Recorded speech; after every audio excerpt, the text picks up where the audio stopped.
What's up, everybody, and welcome back to Guest House. If you're just tuning in, I am Chrissy Costanza, your host, and we have the amazing Kiera, please, in the studio today. What's up, dude? Hey guys. We crushed our last few rounds of Among Us, and we're gonna take a quick gameplay break to talk about Kiera's cosplaying, because you've done a ton of cosplays. I know. It's kind of so cool. crazy. I still cannot believe I've been doing it for so long. And my favorite thing is that you cosplay some of my favorite characters of all time that aren't as frequently cosplayed. Ooh, like Doodlebob.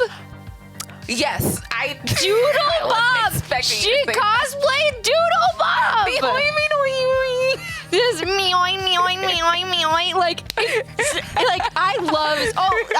We have some of your cosplays in the back wall. Oh my god, it looks so cool on the TV. Look. Oh my god, I really like this. You look amazing. This is so cool. Oh my god, I made that. I made that. Oh, round of applause for me. Sometimes I never think they come out that great, and then now I see it, and I'm like, oh, it is actually kind of cool. So you make everything from scratch? No. Okay. No. I was like, walk us through the process. How do you pick it, and then what happens after you select it? Yeah, so some things I do make from scratch. Like this one I made from scratch. I went to like Joann Fabrics, but this is not like too crazy to make. Okay. And other times I'll either like, if it's like a regular outfit, I can piece together with things I have or go to the thrift store or kind of like manipulate certain like shirts and things like that. And some are like, if it's like a bodysuit, I'll like straight up just buy that because I just want to be the character. Yeah. Choosing it, that's hard. Yeah, how do you pick? Like what? Because like some of your, and like, so I have a list. Like you said you were Tony the Tiger once. I was. Like you were All Might from My Hero Academia. You were Shego. Oh look, yo, that's amazing. Oh, that's Garnet. So Garnet from Steven Universe, like all of these amazing characters, but I feel like some of your cosplays are such a departure from like the typical cosplays we see from so many people. Like I've seen you like do some of the deep dive, like you did Kim Possible, but you also did Shego. Yeah. So there it is. Oh shoot. Let's this is go. Cool. This is really cool. So how do you choose? What inspires you to pick a cosplay? So honestly, sometimes it'll be like I'll be watching a show or a movie and I'll just really identify with one of the characters like immediately, like off rip. I just know that's who I want to be next because they just impacted me so much when I'm watching the show or I'm just like really immersed. Yeah. Sometimes it'll be like people like they'll be like they know I do cosplay now, so like my friend was like, how come you haven't done anybody who's on Serial? And that's how I got like the Tony the Tiger and like the Cocoa Pebbles and all this stuff, and I started doing like weird obscure things. Yeah. But it'll either be like someone randomly suggesting something and then I'll go like over the top into it. Good.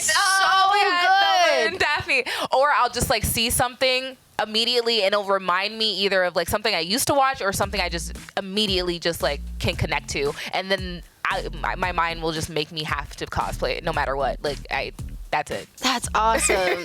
Do you have a favorite, like an all-time favorite cosplay that you've done? This is such a hard question because I feel like it changes, but I think I feel like Princess Kida only because that was the very first cosplay I ever made.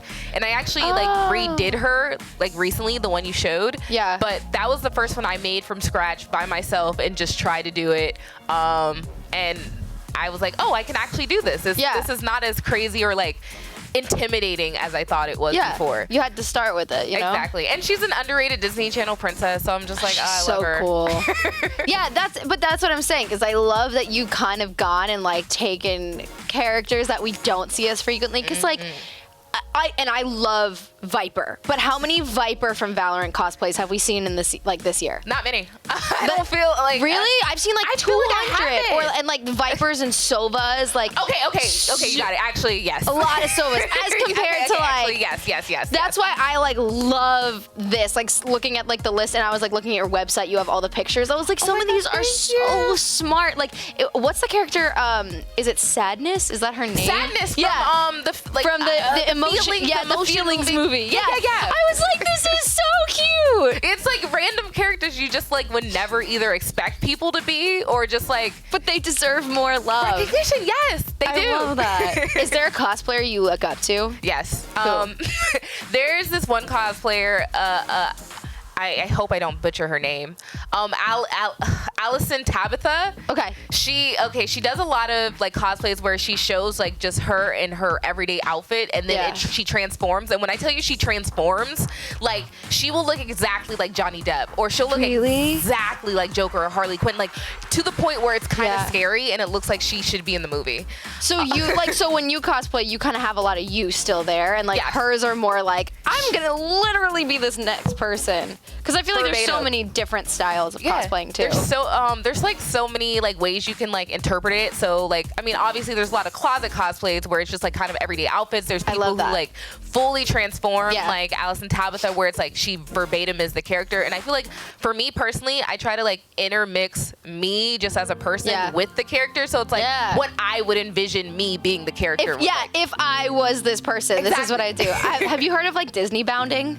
Yeah. I feel like you'd be super OP at Disney bounding, because it's just like, I might have to get into because it's just like, if anyone watching doesn't know what Disney bounding is, they don't allow you to dress up if you're over the age of 12 in the parks. Yeah. Because obviously that could be confusing. What if you they like? might think you work there. What if you had the most convincing like princess costume and started saying some like crazy things to a kid? Like they wouldn't believe it. Yeah, but it could get Disney in trouble. So if you're over the age of 12, unfortunately, you can't wear your princess costume to Disney, but you can Disney bound. So if you're doing like Ariel, for example, you could wear like a purple top and green bottoms and like that kind of stuff. Yeah, you can definitely like stylize your Ariel or make it like very you, which I feel like is also cool. And I feel like a lot of people, even specifically with like Disney, they've done a lot of like inspired outfits like on TikTok and like Instagram. Yeah, I love those trends. Yeah, me too. Yeah, like, it's really cool. Those are my friends, like what I would wear if I was in blah blah blah. Teen Titans or something. You're like, oh, this is actually like kind of a lot of inspiration for regular day outfits based upon characters. Yeah, I'm such a Harry Potter nerd, and I love the ones based on the houses. So I'm just like, I love it. Yeah. Wait, what's your house? I'm Gryffindor. I'm a lion. I'm Ravenclaw. Oh, I love that. I love Ravenclaws. Cool.